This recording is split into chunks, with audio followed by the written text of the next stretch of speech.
welcome to the Astro All-Starz podcast. I'm your host, Vanessa Montgomery, pro-astrologer and author of Star Power and Cosmic Power. This podcast is for you if you're an astro-curious modern mystic and ready to free your mind, own your power, and create your world. Let's go!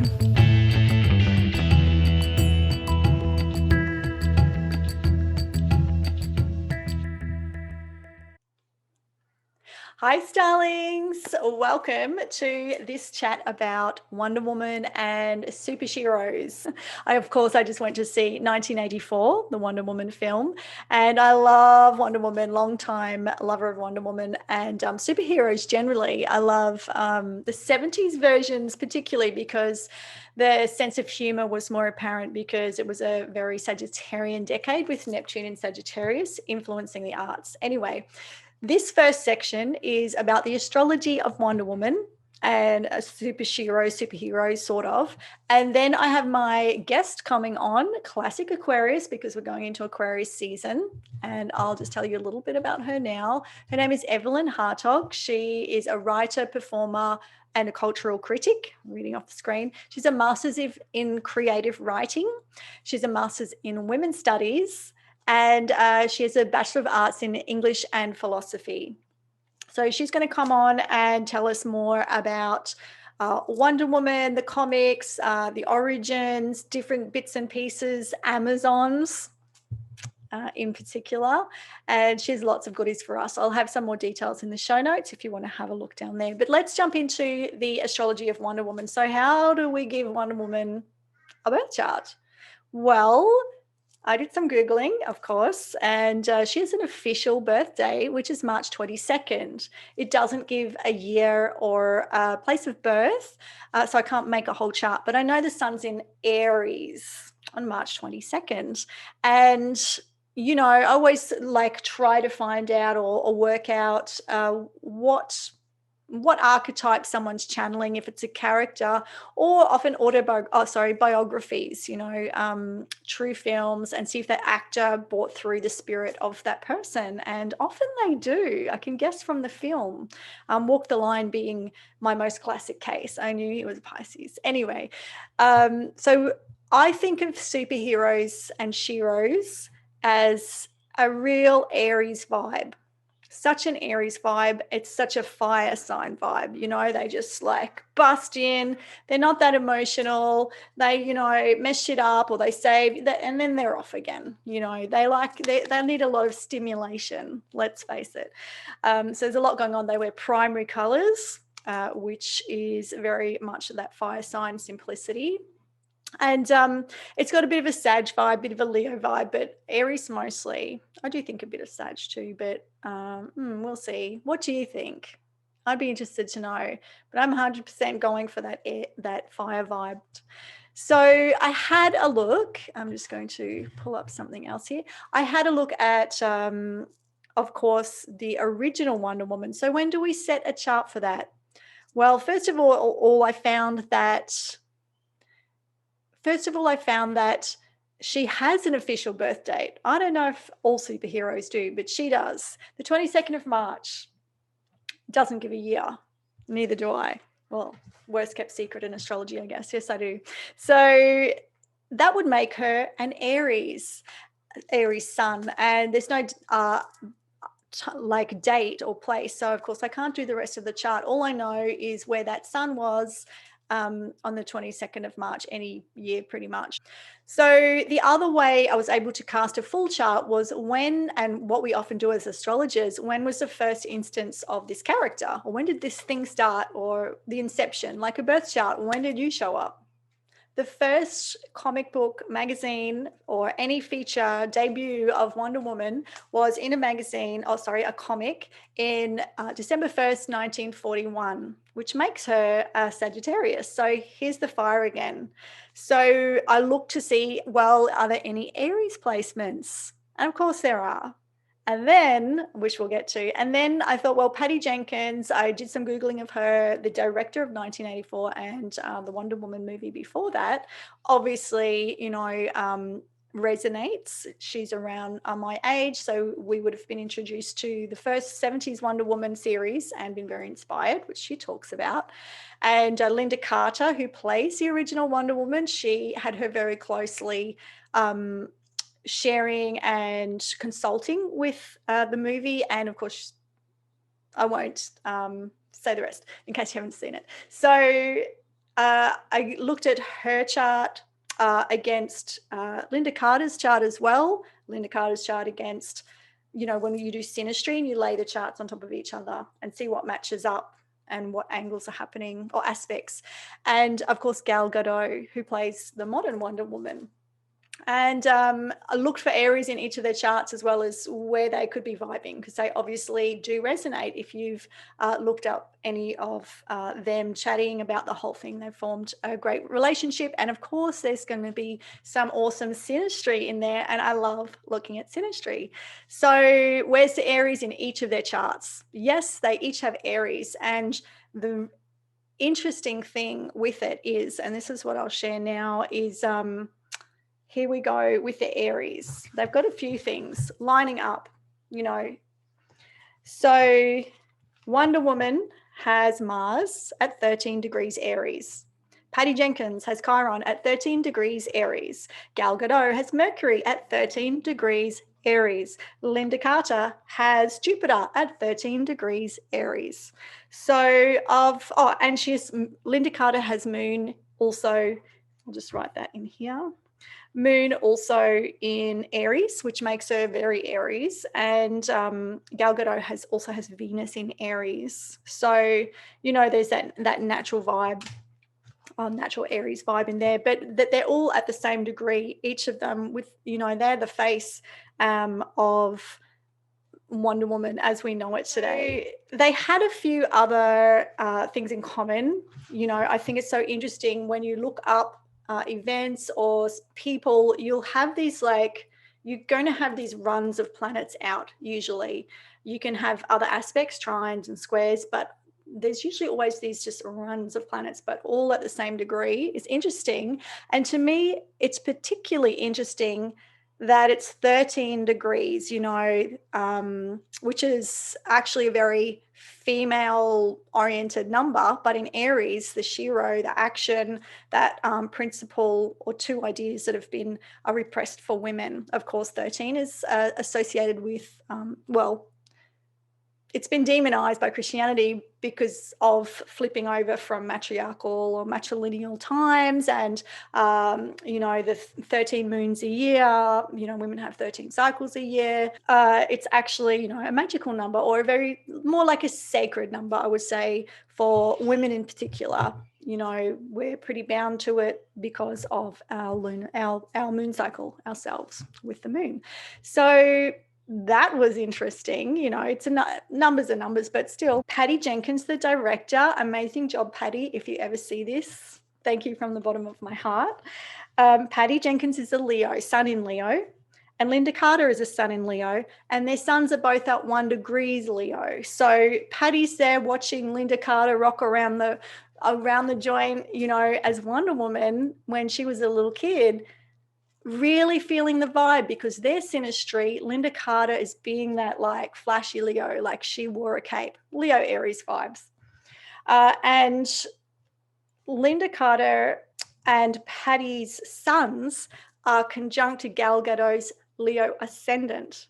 So when someone's sun is on your ascendant, you're just like, oh, the sun is rising. You are amazing. So that would have been awesome for Gal to work with them. And they, of course, would have seen Gal as really being able to represent that fire Leo heroic vibe. So it's interesting that, or the Sheroic vibe, it's interesting that Leo is still in there as the hero or the Shero, along with the Aries. So they're the main things. And then there was another one that went out, which was, they didn't all have it. Linda didn't, but the modern ones, well, Wonder Woman, Patty, and Gal all have a placement that are very tight in Scorpio. So I do see Scorpio as, and Virgo in a different way, but Scorpio really bringing out those mysteries that have been so repressed. So a lot of those things, well, mystery because they've been repressed and are actually mysteries if you know what they are, which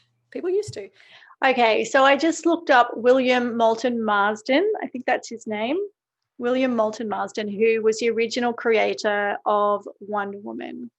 And Evelyn will talk a bit more about him later. And he's very interesting to Google with his background, because what kind of a guy back then would even think of such an empowering character? So there's a lot to that. And there's a great article actually in the Smithsonian Museum magazine. I'm just looking it up now.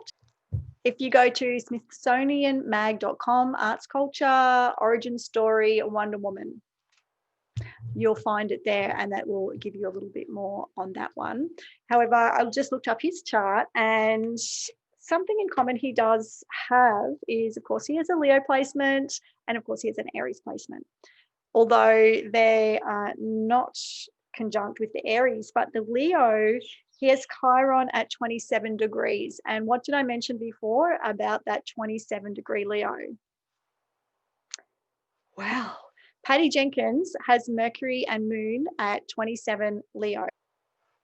Actually, I don't think I mentioned that. So Patty Jenkens is obviously really resonating with that Leo quality. So I'm not surprised we've seen that come through. So that Leo has gone through everyone involved that we think of as the main contributors to Wonder Woman. So I hope you're a fan. I'll just share this little bit too. When I was little, you know, we have a big agricultural show called the Ekka here in Queensland. Most people have them in places, I guess. There's rides and sideshow alley and sample bags and cows. Anyway, cake competitions. So there was a Wonder Woman bag, and so I had the belt from the bag, this plastic yellow belt, and little cuffs and possibly a headband, but I don't remember. And it was so much fun. And I just really hope that the kids these days resonate with that character. This, you know, there's more and more empowering female characters. So go see the movies if you haven't already, and enjoy Super Shero time. That is now. There's been really big gaps between, but I think it's undeniable that we want to see a superhero and Sheroes from our perspective as women or non-binary, or as like not a white man, basically. You know, as I mentioned later, the Panther was huge. You know, we want to see the reality, not this make-believe that the whole world is white men. So without further ado, I'm going to bring on Evelyn's interview. Hi, Evelyn. Welcome to this chat, actually. How are you? I'm amazing, as all Amazons are. So just to introduce Evelyn Hartogue, we were flatmates years ago in the 90s, early 90s. And Evelyn is a classic Aquarius. And of course, Sagittarius and Aquarius usually get along well. And we had the best chats in our share house at the table. I absolutely loved Evelyn the minute she knocked on our door to move in, which was a surprise to everyone. And so I wanted her to come here today to talk about Wonder Woman and Amazon, since Wonder Woman 2 is out. Evelyn, of course, classic Aquarius, is an academic with Moon in Leo, so hence dressing up and having that character. She also does performance art, so she's balanced the academia and a background in writing, and also film reviewing, working on a book about Sheroes, which I really want to chat about. It's I like to call these things one's opus. The opus takes time because it's so important to, you know, obviously this is your opus. I have my own, which I haven't done yet because it's my opus. And so let's get started. Can you tell us a little bit about actually your background, your academic background as well, with feminism, literature and things like that? Okay, well, I've probably done a ridiculous amount of degrees. I love it. Evelyn was at Queensland University when she moved in, so I really enjoyed living vicariously. When I first met Vanessa, I was doing my undergrad at UQ, and I started by doing journalism. but I actually shifted to English literature and philosophy, and that's when I got my passion for moral philosophy. But I never stopped loving journalism. I pretty much, well, even during my undergrad, began publishing and have just been continually publishing articles.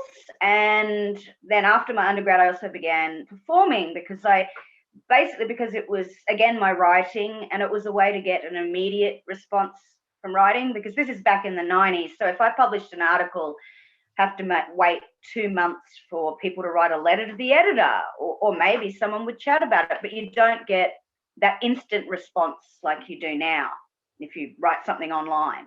So it was a very different world. Then I went back to university.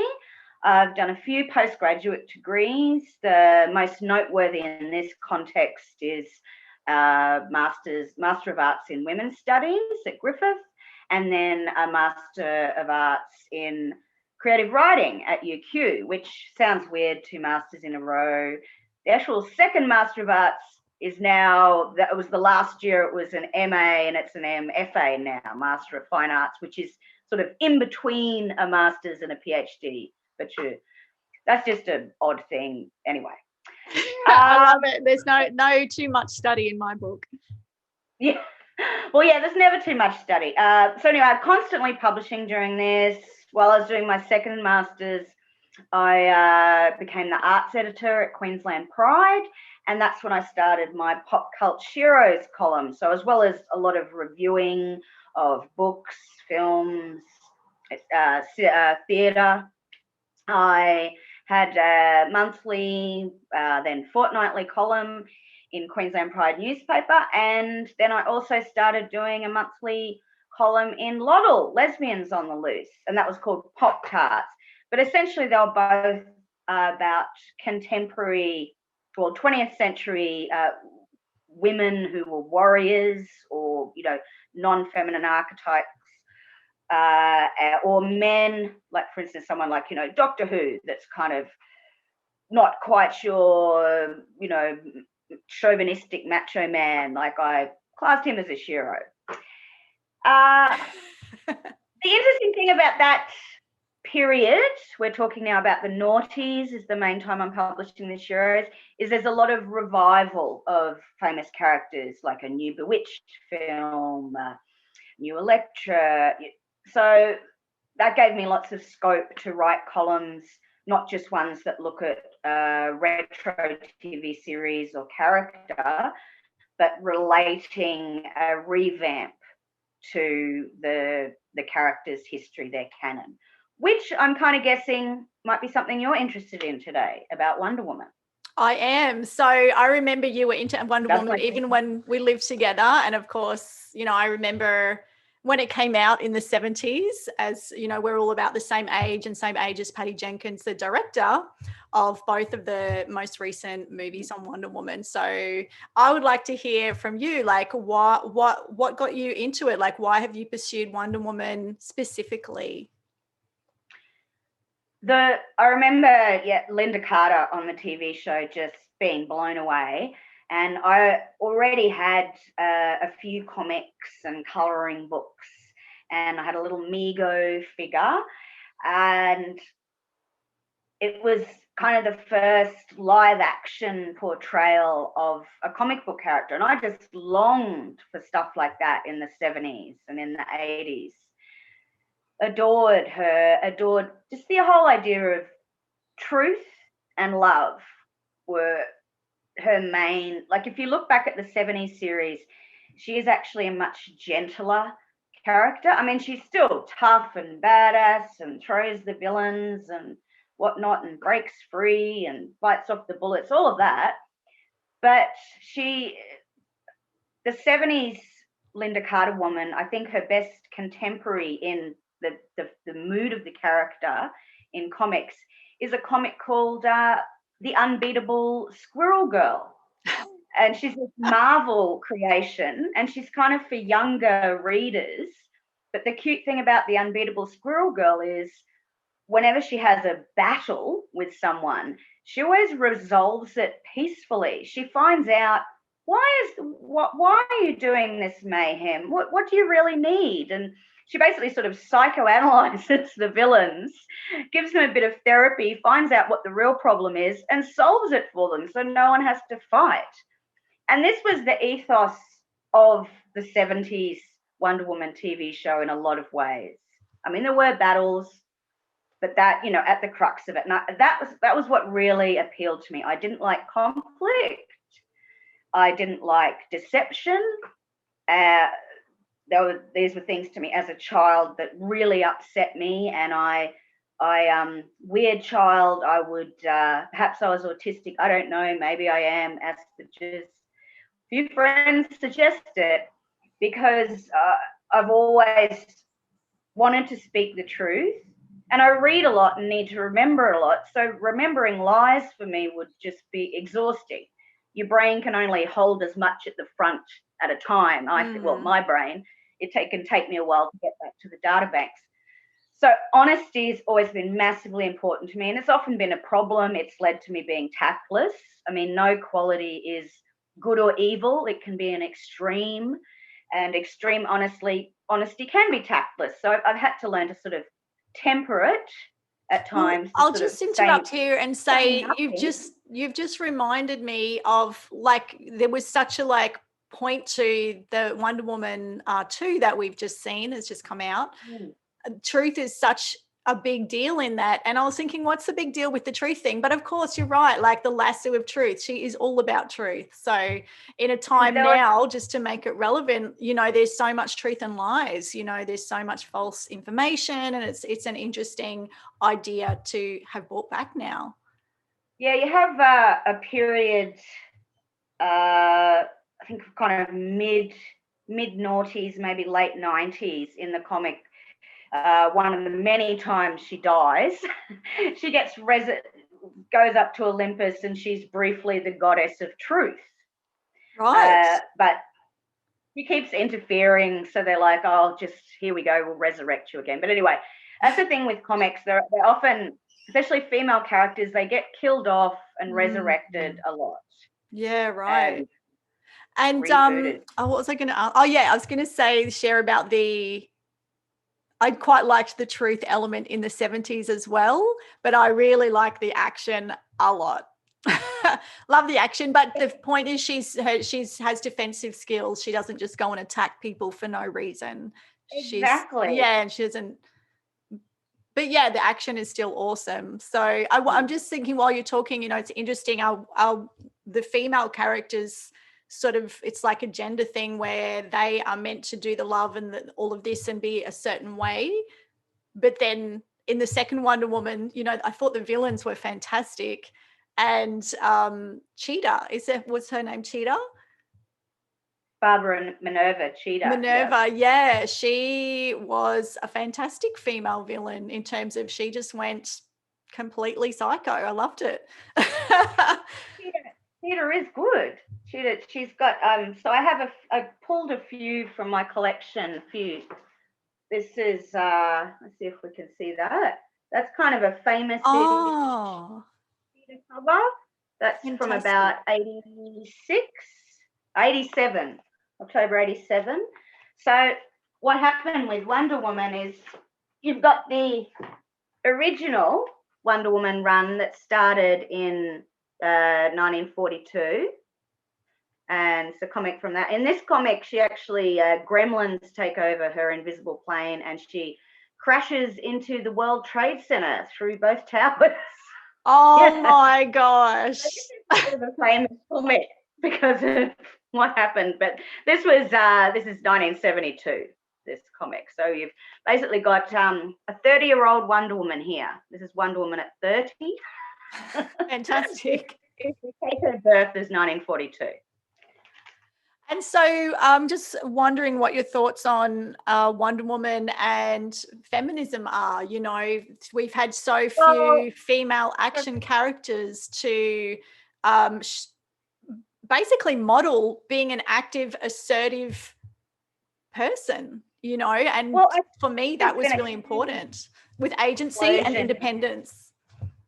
This in the teens and the 20s, there's been so many more from both Marvel and DC and the smaller titles. Heaps more women, and even the Star Wars universe has expanded with a lot more action women in that. Absolutely, yeah.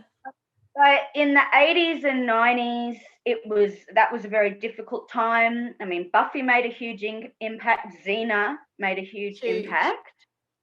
But with cinema, Sheroes, with Catwoman and Elektra and even Tank Girl, and then with the Alien 2 sequel with Ripley, all these amazing, assertive, independent women, to bring them to the screen, it seemed like all of them compromised and said, well, to make this woman relatable, she'll have to be protecting a small female child. And that kind of irritated me.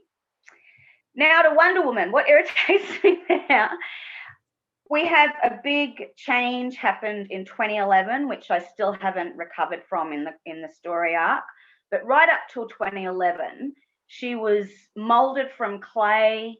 She was a woman born of woman. The Queen of the Amazons wished for her. And so in the comics from the 1942 right up to 2011, sometimes if something terrible, like she got poisoned or something else happened, often she could regain her strength by just putting herself onto the earth and feeling the clay that she was born from. Okay. Well, anyway, 2011, that all changed, and they declared that her father was Zeus. That's right. For a while, she was misled that it was Aries. That's why, baby. Because Aries is her traditional adversary. Also, another reason why I mix it up is after she kills Aries in the comic, they make her the god of war, because that's the traditional. If you smite down a god, you become that god. Right. So she kind of had everything on her plate. She was the god of war, a superhero, an ambassador, whatever. 2011 was just a really rough year, and even worse, they made her wear trousers. No, that was much earlier. No, they just made her boots dark. It was again terrible. But let me just show you a little bit of the costume changes. So anyway, here we have even though they often they kind of, like I said, they kill off a comic book character and then they rebirth them, and they start from issue 1 again. Occasionally they kind of go, let's add up from the first ever comic, and here we go, number 600. So that's number 600 since 1942. They just added up everything, even from the 87 reboot when they went back to 1. So the first run of Wonder Woman, what they call the Golden Age, that went up to the early 300s. Second run, about 200. Anyway, now that's 600, but that's a little while ago. That's 10 years ago, August 2010. Okay, now this costume thing. Here she is with the pants. Thank God they didn't last long. But you may remember around 2013, they tried to make a Wonder Woman TV series with Adrian Palicki. Anyway, you can search online and see it. They never even finished editing it. Bit of a disaster. Anyway, here's the dark boots, and this is the first issue when she's a daughter of Zeus. When they train, changing. No longer a woman born of woman made of clay who can save herself by lying in the earth and feeling the energy of the earth mother, great Gaia. No, Zeus, yet again, slimy philanderer that he was, bonked Hippolyta. She didn't even know it was him. Who knows what he was dressed up as, a swan, a rock, another Amazon. Zeus, he's a bit of a naughty one. But there you go. I guess that's the standard sort of patriarchal Greek myth style of doing things anyway, isn't it? It's basically they've subverted and sort of rewritten what's come before, and we've sort of lost touch with that, and we think back to that as being the original, and it's absolutely not at all. It's like what's her name in Greek mythology? That's the daughter of Zeus from his head. Athena. It's the Athena story on repeat, isn't it? And then Hera was originally, I've been doing lots of like reading of pre-classics and history and research, and Hera was the one, and Zeus just kind of made his way up the ranks, and then was dominating. People don't realize that. I've been looking in because astrology leans so much on that patriarchal sexist version, and all I see is like rape culture, and it's all a bit nasty. As interesting as it is, they're amazing, but there's that component. So that's interesting. Wonder Woman started following that narrative as well. Another thing about the movie, and that, I mean, I did enjoy it. I thought it was wonderfully cheesy, enjoyed the action, but one thing that was quite bizarre was... Is that the second movie? The second movie, the bizarre thing was with Steve Trevor, of her kind of going, I just want this one thing, I just want you, Steve. And he's like, no, you have to give me up if you want to save the world. And that's a complete reversal of the comic ethos for such a lot, for right up till now. It's been way back in the 40s. You have Steve Trevor chomping on a pipe and going, whoa, Diana, I mean, can't we even talk about getting married, darling angel? And she's like, no, Steve, no, we cannot at all. I must save the world while the world needs me. I cannot be married. Away with you, Steve. So in the comics, it's always, it's always Steve begging her, and her going, no, away with you, away. And, and he's died and been reborn a few times, and he's been black as well. And so is Etta Candy. They're kind of more military. But one just quick, another point about Wonder Woman and Steve Trevor, another big change. Oh, before you go to that, Wonder Woman... before you go to that point, on the point you just said, I have to say, I'm glad you said that, because in the second movie, my thoughts were like, I wish they didn't have that part. Like, she's a superhero. The fact is that she's however old, they're clearly trying to make her relatable, but let's just have a strong model that can just be independent. Like, that's what we want, right? Show us how that's done. We don't get to see that often. And he is the human, and he was acting like he's got it all together. So he would surely be all too human, not her. And I didn't really appreciate that part of the story. I was like, what is that there for? It's taking up valuable ass-kicking time. Because I mean, think about if you think of the what are called the triumvirate, the Superman, Batman, and Wonder Woman. Superman's always had Lois Lane. They've had their ups and downs, but he's always had a heap of girls chasing after him. Batman, he's always had an on-again, off-again thing with Catwoman, but he's also, in the cinema depictions, he's, a bachelor, the bachelor Bruce Wayne, rich playboy. He's got women everywhere. Wonder Woman, she's had Steve Trevor, but she's always sort of kept him at arm's length. But like so many other female superheroes, romance is so difficult for them, especially like Supergirl in particular is a character that tragic romance, especially in the, well, not really in the TV show. Anyway, scratch that bit. But yeah, so why can't the female superheroes have this bevy like Batman, Bruce Wayne? Why can't they just have the bevy and just call the shots and be cool? Like, they're how old? They're not human, but they're trying to make them human. Let's show us at our greatest potential. Be a model, I reckon. Some of the specials, like there was a 2017 special by Grant Morrison, a Wonder Woman special, and in that they have the Steve Trevor crashing on Paradise Island and Wonder Woman joining him to go back in the battle to save Earth and man's world. But in that, she leaves behind her lesbian lover, which, really makes a lot more sense. And way back in the 90s, they had, in the George Perez run on the title, they had delegates going to Paradise Island. For the first time ever, they explicitly stated that for most of all, we have each other, that they were in lesbian partnerships. And you'd actually see women sharing the same bed. If a woman died, her lover being completely distraught. You'd see all those sort of things. Now, as for Wonder Woman, up till 2017, she was basically a virgin. She went out on dates, like when Steve wasn't around, they'd introduce a few other gods or other superheroes. She'd go out on dates. But essentially, she was a virgin. You never saw her in bed with anyone until 2017, when the first Patty Jenkins movie came out.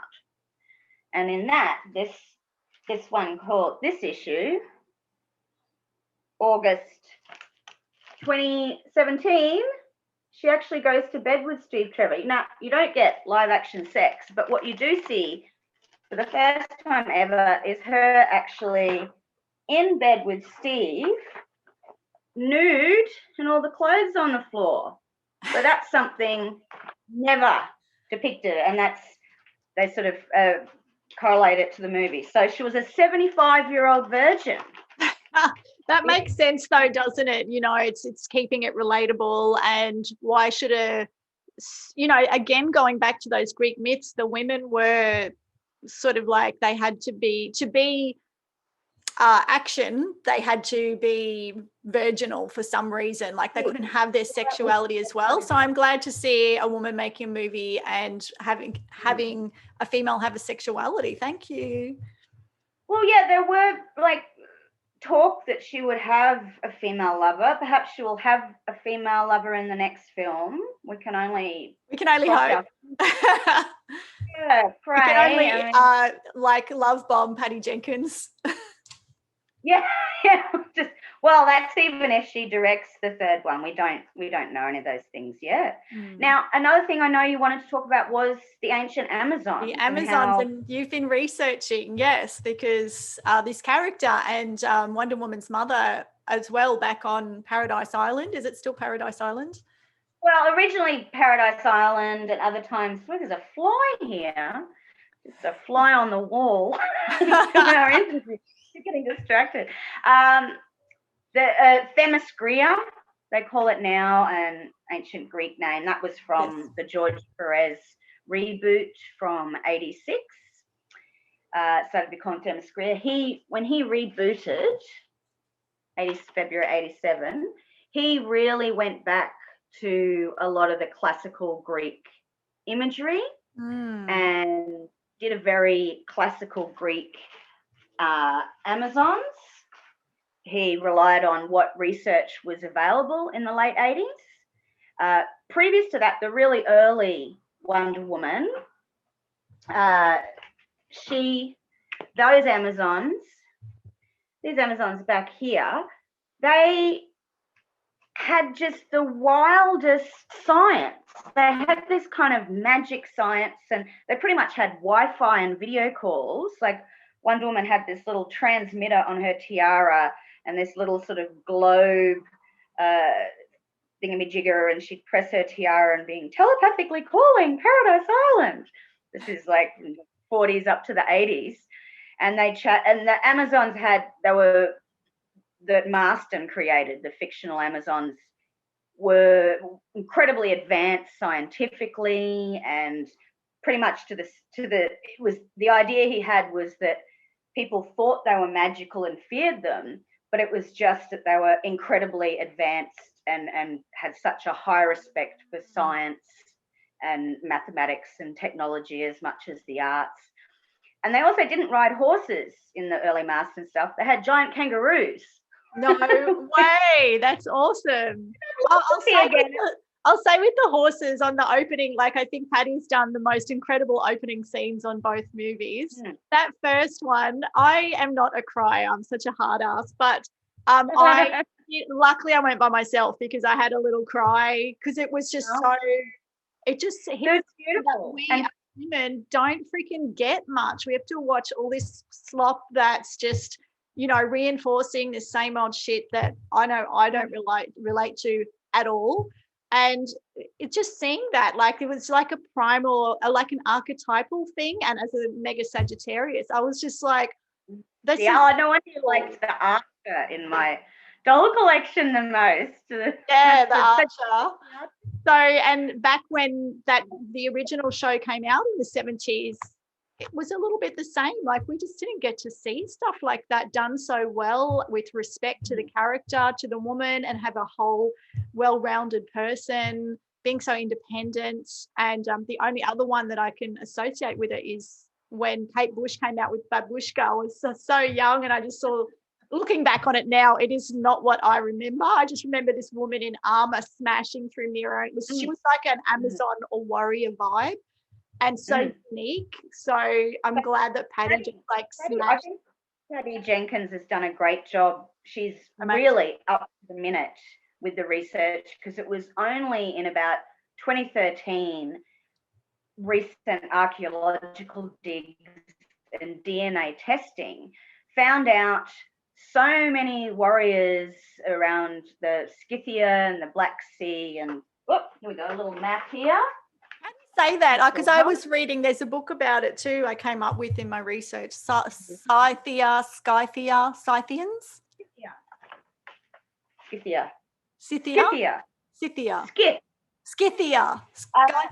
Anyway, or Scythia. The Black Sea. So that's it. It's modern day Russia and Europe. Siberia? To the northeast of Greece. That whole region. The enemies of the Greeks, traditionally, the ancient Greeks, isn't it? The wacky thing is, okay, so you get all these archaeological studies that and DNA testing around 2013, and this completely turns over so much belief, so much history, what people think is solid history, not only for the Amazons, but also the Vikings. It was around that time they found out the shield maidens. Women were Viking warriors as men. It was all egalitarian. So the big change is realizing that these were real people, because really up till this century, the standard historical belief was these were mythical figures that were created to keep the good Athenian women in their place. Because, okay, we can look back at the glory of Greece and we see all these wonderful Amazons. These were women that would not have been accepted in Athens. In Athens, if you're a woman, you were a property of your father or your husband, and you were veiled in public. The only women who walked, pretty much uneducated and locked in the home, from what I've read. Unless you had some amazingly liberal, father or husband that taught you how to read, but these, anything can happen, really. But the Athens at that time, if you were in the prostitute class, could you walk the streets without a veil, go to the theatre, go to lectures, or if you were not an Athenian citizen. Because if you became an Athenian citizen as a woman, you have to become the property of, you have to be adopted by an older man or married to one. So you get one of the most famous prostitutes, because also prostitution is a bit different in ancient Athens. You've got 5 classes of it, and they all pay tax. It's all legal. Every beautiful Greek statue, monument, temple, all of that majesty of ancient Greece, all paid for by women on their backs or playing instruments, because prostitutes and musicians were in the same 5 classes, or all different ones. I won't go through them all. But anyway, the top... And were there male prostitutes as well? Yes. The top one, the Herstory, there was a famous Herstory who in a lot of ways would be quite similar to Wonder Woman. She was the mistress of Pericles, the Periclean golden age of Athens is often talked about. But anyway, statues of Athena were based on her. She taught at the university. She taught Socrates. Wow. Plato. She's in a phrase at the University of Athens still. She often gets forgot about. Her name was Aspasia. And she was from Miletus. And so she was both a teacher and a warrior, but she stayed the mistress of Pericles, because if she married him, she would have had to then stay in a veil, couldn't go to the lose her theatre, rights, couldn't basically. work, couldn't do Lose anything. her She agency. lived outside the system, and essentially it was still pretty dangerous to be in that position. You were in a tight wire. But the Amazons, they had this thing of Amazon tombs. This is one of the things historians used to say, oh, they're myth. That they said, oh, look, the Greeks were just, they're heading into the north and the east. They wouldn't find anyone, but they want to claim the land, so they'd erect an Amazon tomb, but it would really be empty. And they just come back and say, oh, we killed all these wild women. You better stay in the home and be a good girl, etc. But the thing was that the tribes around that region to the north and east of Greece, around the Black Sea and Scythia, they were nomadic tribes. And so they wouldn't be always staying in exactly the same spot. And they would create a tomb, and then they would have moved on. And so these are the tombs and the burial grounds and the DNA testing that we discover that these women, these archers, these women on horseback. But the most interesting thing I've discovered from the research is this great thing about trousers, that they were a feminine item of clothing in antiquity. Look back at, Egyptian and Roman and Greek dress, and even Persian at that time, and it's all skirts. That's what the men wear, is skirts, and it's feminine to wear trousers. Because they wore like a Persian China, sort of that loose. We still see it in like some Asian countries today, in India. Those like they're fitted up to the knees and then they're kind of loose, that kind of thing. Well, yeah, and I just was remembering when we were young, and you talking about the mode of dress of the sort of the Asian dress of the sort of the trousers, but then a long tunic over them for the ladies. Yeah. So that's kind of harkening back to the ancient feminine trousers. Anyway, so picture these Greek soldiers. They're going through this northeast of Greece, and they see all these people on horseback wearing trousers, and they just think, oh, they're all men. They're all women. Yes. They're women. They think, oh, they're all women.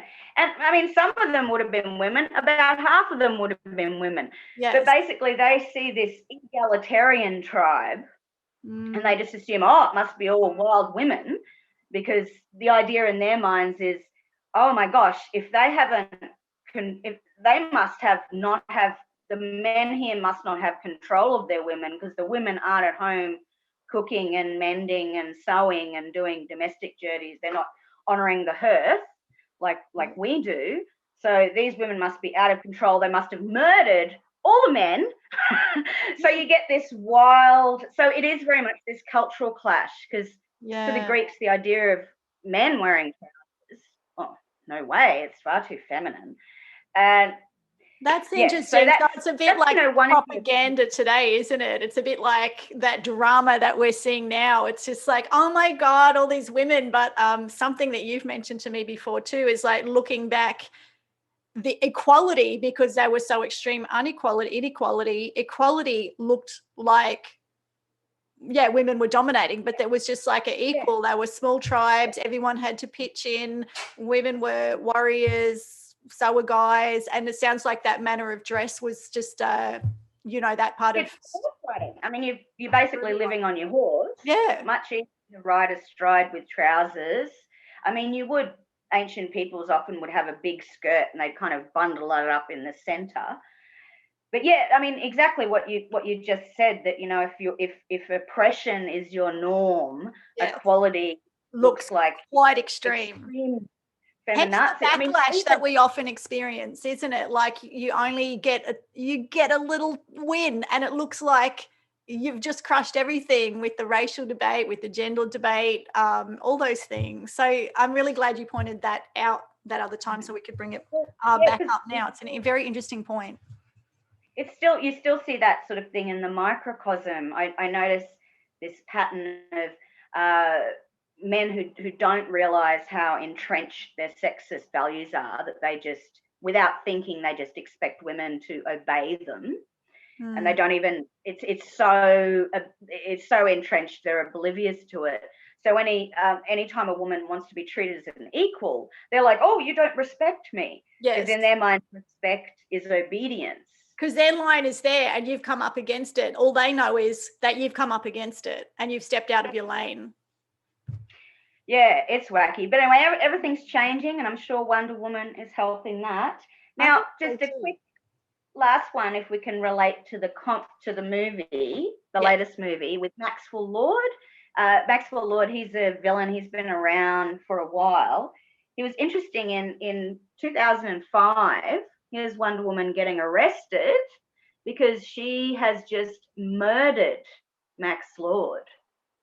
Because Max Lord was originally a character, he could take over people's minds. Anyway, so he took over Superman's mind, which he kind of does in that film. But anyway, he took in 2005 in the comics, he took over Superman's mind and was just going to destroy everything. So Wonder Woman kills him, and that was the end of the Perez run. That was like a bridge too far. So he was like extreme chaos, wasn't he? I loved his character in the second movie. I thought it was fantastic, super villain, but it's like chaos, our idea of pitting chaos against, what would you call it? Just control? Here's one. This is 99, wearing the gold armor, because a few people were asking me, what's that gold armor when she had wings? Yes. A 99 cover with her in the gold armor. So she has worn it before, but this is just a particularly nice cover by one of my favourite artists, Adam Hughes. So they do have such a rich history to draw from for these movies, don't they? There's so many outfits and characters, and it's very rich. There's a lot there. You know, they could just keep making movies. History of the Amazons, which is a lot more. There's a lot more known about it now, because previously, what we knew about Amazons, it came from literature, it came from philosophy, it came from anthropology. And so a great deal of it was basically speculation or fiction or historical accounts that now we can see were largely unreliable. Yeah. The archaeological digs give us a lot more definitive information of who these people are, what did they eat, what did they drink, what was their lifestyle like. And so many of the things, like the eagle, the bird, training birds, the eagles, the horseback, all those amazing horse tricks at the start, Wonder Woman 84 that brought you to tears, that's still all happening out in like the bottom of Russia, just above the Black Sea. There's still women who do that. And well, obviously the girl in the young girl in her film does all her own stunts. On it. That was one thing that occurred to me last night, the young girl in the film, because you can get a little doll of the little girl and her horse. In the 60s in the comics, they had these things called impossible stories in Wonder Woman. They were really cute. And they'd have the regular adult Wonder Woman.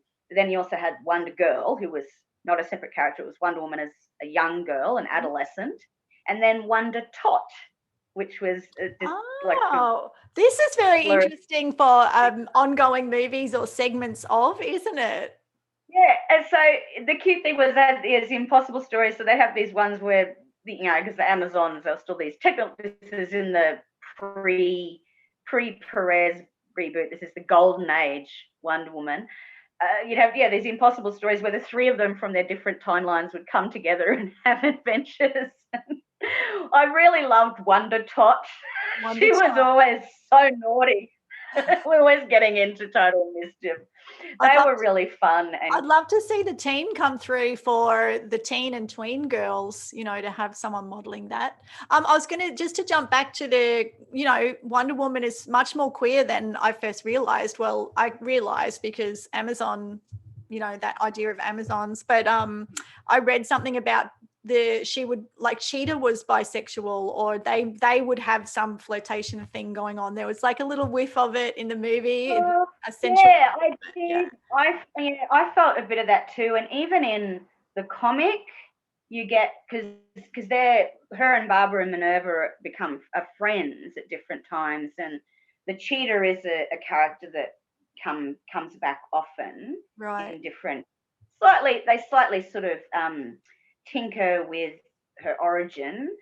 Like in Golden Age Cheetah, for instance, she was just a rich chick that dressed up as a cheetah and stole things and with the nut. Went out with young men. Yeah, she was a bit of a cougar cheetah. Cougar cheetah. That'd be great. Then modern age, the George Perez reboot in the 80s, which was like this cover I showed you. That one, Barbara Minerva, she's an archaeologist, anthropologist, interestingly. And she comes across this tribe that worships the cheetah goddess. Oh. And they have this plant that if you mix it with blood and consume it, you can become the cheetah goddess. And she decides to do that. But you're meant to be a virgin, apparently, before taking this blood and plant. Which is interesting, isn't it? Like, did the boys ever have to be virgins to do anything? I don't remember that kind of narrative. But so she can still become, in the 80s, cheetah. She can become the cheetah. But when she's Barbara, but she can go back and forth. When she's Barbara Minerva, every time she goes back to Barbara Minerva, she becomes more crippled. Oh. So that version of Cheetah is trying to find a way to stay as Cheetah, because every time she reverts, her human body has become more wrecked. But then it's a perfect secret identity for her. No one's going to suspect her of being the cheetah because she's on crutches and then a wheelchair. She's just steadily deteriorating. The reboot Cheetah, slightly different. It is again, but it's again this ancient ritual. It is a bit no primitivism and whatnot.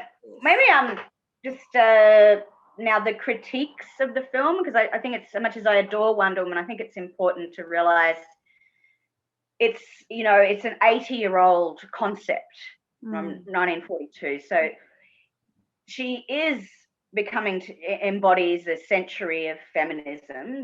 Obviously as it's pretty well known now, the creator, William Moulton Marsden, he lived in a relationship with two women, Olive Byrne and Elizabeth Holloway, and they were both suffragettes. Yes. And so he was, the women were in charge, and he was like, perhaps their toy boy. Yeah, basically, yeah. He was, when he went to university, he was the New England, Boston, right in the heart of suffragettes, women campaigning for the vote, and real hardcore. They weren't messing around. And he just thought, that was brilliant, and embraced that. But it's only in very recent years that we're understanding the legacy of Olive and Elizabeth. And of course, after Marston died, they continued living together. So it's no. Of course. So that's really essential foundational knowledge for this character, isn't it? Like, if a guy's going to write a character like that, look what it took for him to even understand that kind of concept and open his mind to it and be excited about writing a character like that. So you've got these amazing women behind it. It's interesting, they've done reprints of the earliest 40s comics into little graphic novel collections, and at the front they have this kind of disclaimer that says, please realize these were written in an age where concepts of race and culture were very different to our own. So you've got some like remarkably racist undertones. Yeah. And the major critique of the most recent films, both of the Patty Jenkens, Gal Gadot films, is that they depict a colonialist notion that Black women are few and far between. There was a critique of the first film, and I can't confirm this, it's just like an internet rumor, but they claimed that they added in a lot of scenes to have black Amazons because early rushes were leaked and there was an uproar. You've had since the late 80s, traditionally the general is General Philippus. It's an African Amazon. I really, honestly, in those opening scenes, I was as kind of overcome with, this is the 84 film, like 2017 film, they did make an effort to show Amazons of different races. Yep. 84 film, yeah, I was, I've been waiting, we've been all waiting so long after such a year for the movie. I was mesmerized by those horse racing and that young girl. Yeah. And the Amazon crowds, they looked pretty white to me.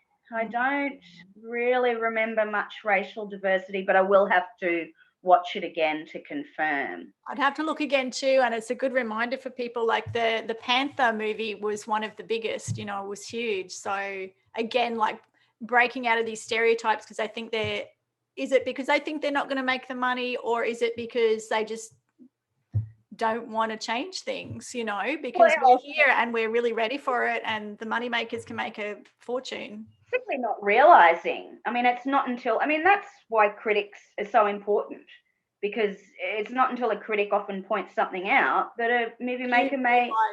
Yeah. And they will modify. One of the best examples of the impact of criticism is on the Barbie doll. We had this huge surge in the 80s and the 90s with feminist critiques of Barbie. And since then, they've upped the racial diversity, they've changed the shape of the body, they've made the shape of the body diverse. They've just latched onto diversity. Yes, as a kind of a consumerist angle, but yet this is still a response to critique. So I think it's important. You can love Wonder Woman, but let's still critique her because she is the goddess of truth. She does embody those Greek ideals of the debate. So these issues of sort of colonialism, of her feminism, is one thing about her feminism. I'll just chip in with a comparison. Okay, so the movie's set in 84, and what's the most famous thing of 1984? The George Orwell's book, 1984. And another thing is that around that mid-80s, Supergirl movie comes out, which I bought a copy of, the Helen Slater Supergirl, and watched recently. Now, the first thing that happens to Supergirl when she arrives in Earth in the mid-80s is a group of guys attempt to gang rape her. And fortunately, she's Supergirl, so she just literally blows them away, just with a super breath. They go. Now, Wonder Woman, same era, 84, but yes, a film in 2020. I remember there's this bit where she's walking into the gala and these guys are, hey baby, or hello darling. So she gets a very low level sexual harassment. And I can tell you, as someone who lived in the 80s, men were not that polite. They were not. Barbara Minerva in the movie, she gets some full on harassment. Yeah. And same, I remember, and it's probably still the same in some ways. I've been followed so many times, like just people doing weird stuff, because I get around by myself, Sag, all the time. Ridiculous. People yelling out of cars and beeping the horn and just the carry on. It's extreme. Like they've really tempered down the sexism. Is the one thing with Wonder Woman is she was so embraced by the second wave feminist movement, which is, pretty interesting. She's created by someone who was very influenced by the first wave of feminism. And in the second wave, Ms. Magazine put her on the cover. In around that time, actually a bit later, this one's, tell me the year on the front, don't be mean, 1980. 82. Okay, this is Wonder Woman in 82. This is the first issue where she wears this double W costume. A group of feminists. offer it to her with a double W signing for women everywhere. And a mother on Paradise says, oh, yes, wear the new halter. It will do good to, you know. So prior to that, she has the eagle boobies.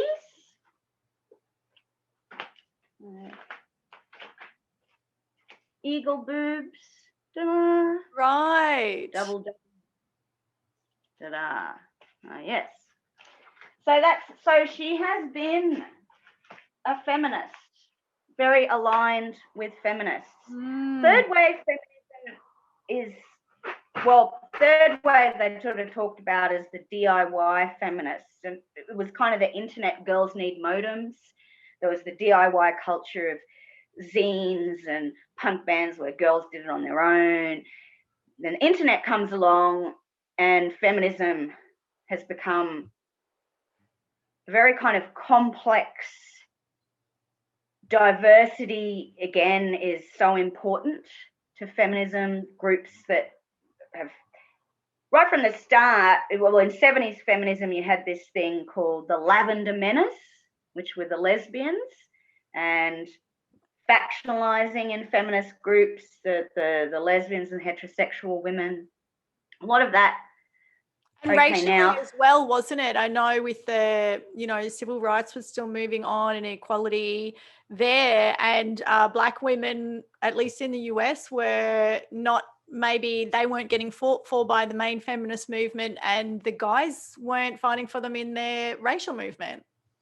Yeah, well, exactly. And often it was for being Black was a big, well, for Australian women, for Aboriginal women, being Black was a bigger issue for them than being a woman. And there was a feeling from the Indigenous women's community that when the white women were saying, oh, come and join us, it felt again like this colonialist, you know, separating the children, separating the women from the men. And the women wanting to reclaim their power within their own group. Yep.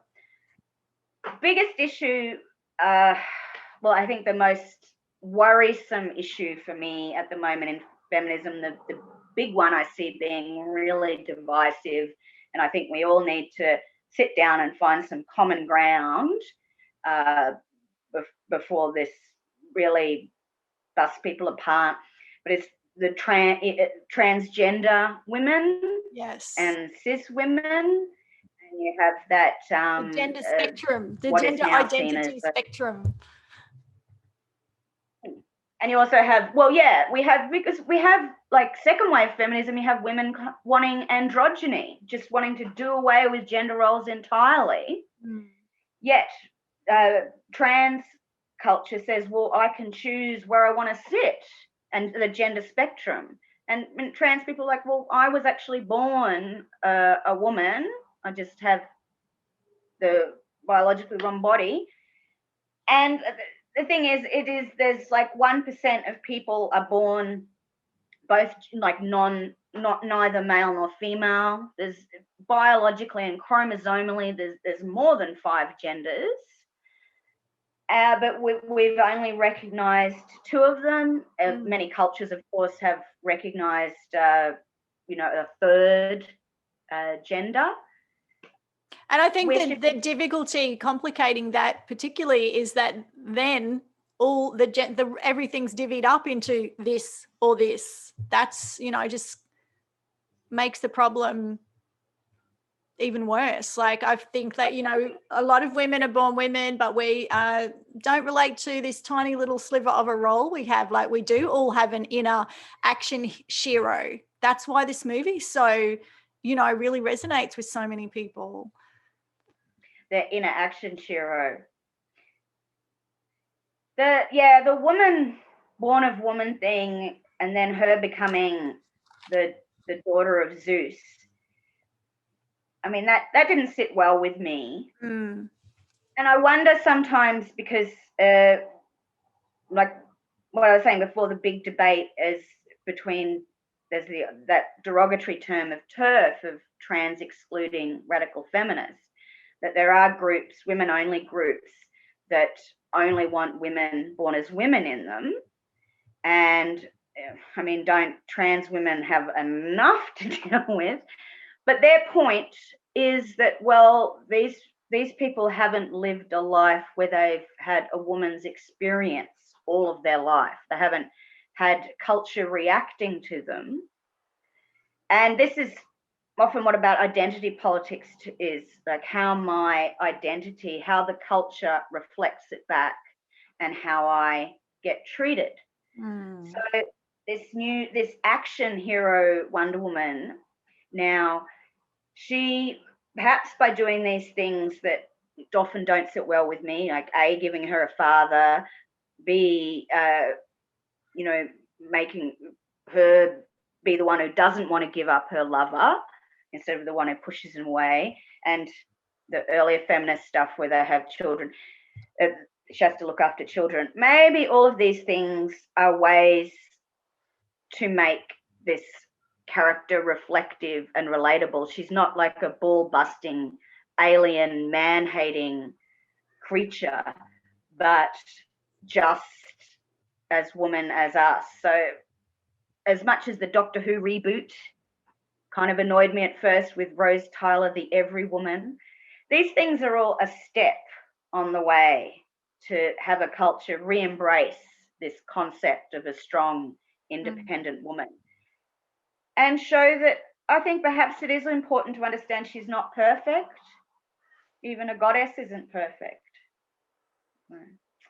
Can only hope. I just hope that this heated debate between women who say only a woman born as a woman is a woman, and the people who say, look, I may not have lived my whole life knowing what it's like to be treated as a woman in this culture, but inside I've always been a woman, and now my outside is reflecting that. I hope they can learn to relate. That's something I think Wonder Woman would really care about, because she doesn't want to see suffering, and she wants to encourage debate, and she wants to encourage people to find common ground and mend rifts. And that's why. And that's, seems to be the real message coming out of 2020 and into 2021 is inclusivity. Yes, there's diversity. We all have diverse experiences. There's lines where we'll connect and intersect, and then there's places where we just won't. But it's the division is the killer, and it is like the oldest tool in the book for separating people and taking their power. So the more inclusive we can get, the better. It doesn't mean we're all the same, because in lots of ways we're not the same, but that's okay. That's the diversity part of it. So, and anyone that's identifying and passing as female now, they might not have grown up with the stuff that we've had our own lives, but they're sure going to get it now. Yeah, and they're going to be unprepared for it. Women born as women have had up till then the lesser treatment as a second-class citizen, the assumption that you're stupid, judged by your dress, the pressure to look sexually available, but not too much. It's such a minefield. Yeah. And I think, like you said, that the people are always going to differ on opinions, but the important thing is to respect that, and is to listen. And it's like, well, okay, why do you feel that way? Tell me more about it. And I'm sure people can find a common ground. And often you'll find that whatever there is a fear behind it, that may be completely conjured by themselves. It's ignorance, I think, a lot of the time. Like, one doesn't understand. So like you said, just listen, have the conversation, and it's just so enlightening as well. And that's what, like, sharing stories makes people feel bonded. I just had a couple of things here, like, why do we love super Sheroes, and why do we need them? Well, your superheroes, what comic historians say is that they're very much pulled from mythology itself, that they're just mythological figures brought into the modern day. Some pretty wild stuff with early comics, like Superman. The creators, was it Siegel and Schuster, Jewish blokes, They had to keep moving their offices because the neo-Nazis would come in and smash everything up. Really? Superman was very much feared as this an embodiment of the second coming, like a Christ figure. Wow. Written by guys, and then neo-Nazis did not. They were very direct. Batman, we have, the detective comics, but also that, the Dark Man. Wonder Woman, the Amazon of old. So they're all drawing from mythology and religion, and they're what is known as the archetypal figures that you see coming up in the tarot and in your horoscope. Those, very ancient concepts, iconography of humanity that we use to explain our psychological makeup and our struggles, and that are flexible enough to be tweaked and reinvented in different centuries. So, in a sense, the superhero, or the Shero, they're religious iconography for a secular world. Yeah, right. I like it. So, Religious iconography for a secular world. Well, that was, I mean, in Greece, that was their religion, wasn't it? Like it's returning. Stuff like dolls, we have the action figures. I'm a doll collector too, but predominantly Wonder Woman, but also female action figures. And that's been a hard thing because it was hard to find women. Like, they'd put out a set of something and there'd be 10 male characters and one woman, and you have to just search. So a bit more available these days, but still pretty much in the minority. But those kind of dolls, you were very ancient. You'd have, little tiny statues of, you'd have a tiny Aphrodite in the home. Wow. These still, these days people have a little Virgin Mary statuette. Yeah, that's true. They're pretty well, I wouldn't say the same. Some people may be offended by that, but it's very similar, and it's a small depiction of an icon, a religious figure, a holy figure that is used as a conduit for your own ideals. You look upon it to remind you you're a warrior, the warrior within. So, we had, Barbie certainly in mid-20th century more harkened back to the use of dolls as the mannequins. There was that purpose too for wealthy people. You'd have someone, say, wealthy living in London in the 18th century. Over in Paris, there'd be a mannequin that was their measurements. Yes. But before the designer made the entire dress, they would send over a miniature, a little doll with the dress, or perhaps, they'd probably send over a couple of versions of these are our latest fashions, and they go, okay, I'll have this one. So there's that component to dolls as well. But when they're a specific character, it's very much an object of worship, and it's a sculpture. So I'm glad Barbie's been making quite a few Wonder Woman dolls. Yes, for a whole new generation. There's a lot more dolls that have action movements in them. Not just, some of the Wonder Woman action figures did, but it's nice we're not just worshipping being a fashion plate and pretty. Yeah. Okay, next. So just to round it off, can you tell us more about your opus, the book on Sheroes that you've developed from your column that you had, and what you want people to do? Where can people find you and read your stuff? So we'll start with the Sheroes and go to that. Okay, well, my Sheroes book was initially just going to be a compilation of all the columns. However, a publisher approached me and suggested I just put all the Wonder Woman ones together into a book, because that was something I had, when I sorted through all the columns I'd written, had quite vast majority were on Wonder Woman. Next was Barbie and Buffy. Then there was the fictional women, and then some historical women. So I've decided to do a series of books then. Yep. So the first one will just focus on Wonder Woman. Yep.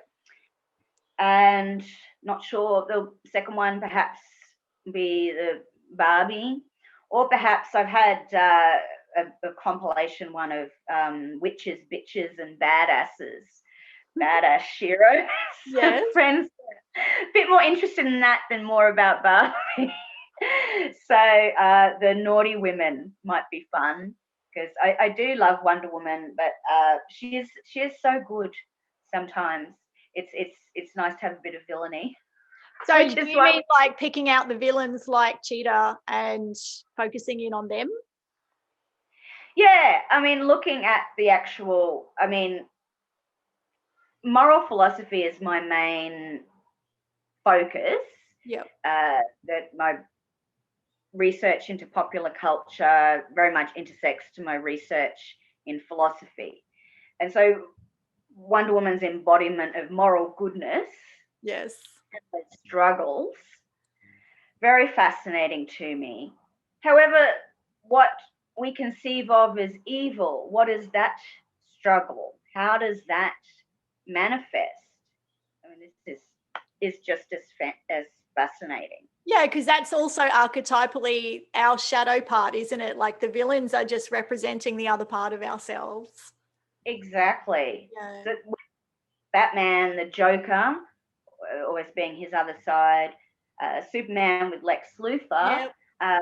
Wonder Woman, I mean, she has quite a lot of Cheetah, and the fun one is the Silver Swan. Oh, I haven't heard of that. She's generally in canon, the Silver Swan is kind of like an ugly duckling girl who gets manipulated by Dr. Psycho, who then gives her all this sort of surgery and kind of robotic cyborg parts and turns her into this beautiful flying swan, and she then teaches her to hate Wonder Woman. And then Dr. Poison, you had in the first film, and Cersei, who's one of my favourites, and I'd really like to see her back. She's again from ancient myth. Yeah. But the witches, bitches, and badasses. Also, I did columns on women, for instance, Servalan from Blake Seven. Oh, obviously Catwoman, famous villain. And generally, you have a lot of powerful women in history that have simply been villainized. That's it. Yeah, that's what I was thinking of. And, you know, if one woman's a badass, a guy that's similar is not a badass or a bitch, is he? Yeah, exactly. As for finding me, I have my fan page, just Evelyn Hartogue fan page. So is that, I have my website, princessev.com, is that right? Oh, there's my Empress website, Ev. Empress Ev. Yeah, the joke is that if you say it in a French accent, oh, she's impressive. Impressive. I like it. So .com or .com.au? Empressev.net. That's all I can hear now, impressive. Yeah, yeah, exactly. Once you hear it, you can't unhear it. I like it. I'll try and I've got to remember to ruin more things for you in future. No, well, that one isn't not ruining it. I love it. I love a play on words and things like that. Aquarius is a wordsmith as well. Oh my gosh, that's amazing. Where did you get that? eBay, but it's from, I think couldn't find them anywhere in Australia retail. The ones in America, you just had to pay so much postage. Yeah. But I got one from New Zealand, one from Australia, but these I basically paid retail They are fabulous. I have a quick question. What do you think about the cheetah coming in? She fights with Wonder Woman, and it's like that idea of women fighting is a cat fight, literally. Well, that's a good point. Well, the thing is, yeah, she's going to fight with whoever the villain is. But what I thought was the cat fight is that, Barbara really likes Wonder Woman at first, and it's her Yeah. first friend. Yeah. And she's been, keeping herself apart this whole time. And she sort of has a friend, so there is a closeness with them. Yeah. Which only develops into a rivalry when Barbara wants to be more like Diana and that sort of accidentally gets the Amazon Yeah. And then supersedes. And it's the cat and the bird as well when they have that fight. I thought that was, I quite liked that part. Yeah. But yeah, we shouldn't fight. We should all just cuddle. Exactly. And it's like she had to fight any villain, and I do like that there's female villains as well. I think that's really important. But the classic patriarchal thing, the idea that why cat fights are titillating is the belief that they'll turn into sort of this lesbian romp just for the male gaze pleasure. So as I was sort of mucking around with the doll. Yeah. Yeah, I love it. There's definitely a lot of potential for the next movies and where they take them. I think Patty Jenkins will surely head up number 3 as well. There is a rumor of a movie because Amazon. I remember back in 2013 that there was a show that was pitched called Amazon, which was kind of going to be similar to sort of Smallville in terms of Superman, Amazon in terms of Wonder Woman. So that was her younger life on Paradise Island, but it didn't get greenlit. But now apparently there's an interest in a film. It's the young life of the Amazons. Or I don't know what and I don't know how accurate Patty Jenkins is going to be because you've got a few wild things about the historical Amazons. They drank a fermented milk. It was like an alcoholic yogurt, and they'd have it in saddlebags. It was from horse milk, from mare milk that had horses, and they'd keep it churned and at the right temperature by having it on their saddlebags on their horses, and they'd drink that, and it would be both, good for the system, but also get them a bit tiddly. So alcoholic yogurt. And they were also huge cannabis smokers. They had the Scythians. Little braziers. They have a little tent, a small tent that they get in, and a brazier in the centre where they just burn the flowers, recreational ceremonies. And that's Napoleon. That's where Napoleon's troops. They came across the nomads smoking cannabis in this way, and they had actually adopted that instead of drinking cognac in the evening. Wow. I guess that's the thing. Every culture did have these ways of transcending, our ordinary waking reality at the end of the day. And dances, wild dances too, wild dances and lots of partying. So, I mean, they had a good time. Whereas ancient Greek women, no good time, locked up. So I guess that seems so extreme. Well, but I'm sure. With our contemporary understanding of sexuality, is such a far cry from the ancient world. Yes. What we would call lesbianism these days would just be the normal behavior in societies that were generally highly sex segregated. You'd have women's chambers, ladies in waiting, that keep people apart unless they were married. So certainly for the upper classes, homosexuality was just normal. Yeah. Heterosexual relations were just for breeding, but pleasure and love were in homosexuality. And as Wonder Woman in the comics from like the 40s to the 80s, one of her favorite sayings was "suffering Sappho," which is like her way of swearing, like a swear word, like Jesus Christ. It'd be like "suffering Sappho." That's great. Yeah, I guess it's Christianity's kind of made the flip, and we think, like, I always think of pagan as, you know, Celtic, and you like British kind of pagan, but ancient Greece was pagan in a different way. Yeah, Seems course, much more wild. Look at your drink bottle. Yeah, this is my souvenir. I love it. I love this golden outfit, and we're having a mini Aquarius age, which is, you know, all of, you know, it's an air sign, it's an air vibe, and I love that Wonder Woman comes in right on time with her bird suit.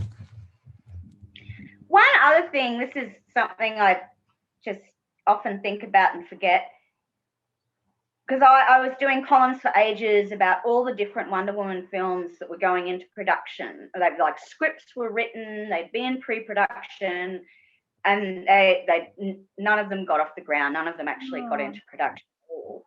And one thing that I always wondered as one of the reasons was simply that, you know, Wonder Woman, Diana, she was Princess Diana of the Amazons. And of course, our Princess Diana, so famous, died so tragically. And it took 20 years since the death of the British monarchy's Princess Diana for the first Wonder Woman film of that Princess Diana to come to the screen. I've never seen anyone mention it, but it seems to me so interesting obvious. Correlation. I quite like that. I did some research last night and just about women's superhero films, and there's been a number of massive gaps between drinks there. Massive. Yeah, so it's just it had happened before as well, but I think now it's established and it's undeniable that they work when done well. Check out Ev's work, empressev.net. I thought, .net. Empress Ev. Well, well, thanks so much it gave me a great opportunity to revise my notes and be more solid about my intentions of finishing off this book this year. I was waiting for this second film to come out with bated breath. Yeah. And the last 2 years I've done a kind of a bit of published a little bit of autobiographical writing. Got that out of my system. I just want to go into the wonderful world of non-fiction. Yes. For a while. I'm waiting with bated breath for it. I think it'll be really great and exciting. And once you've done it, let's have you back. We can talk about it. Absolutely. Absolutely. And I'll have a book sent to you so you can hold yours up. I will. Well, thank you, Ev. Stay on there. I'm just going to stop the recording. And thanks, everyone, for joining us today.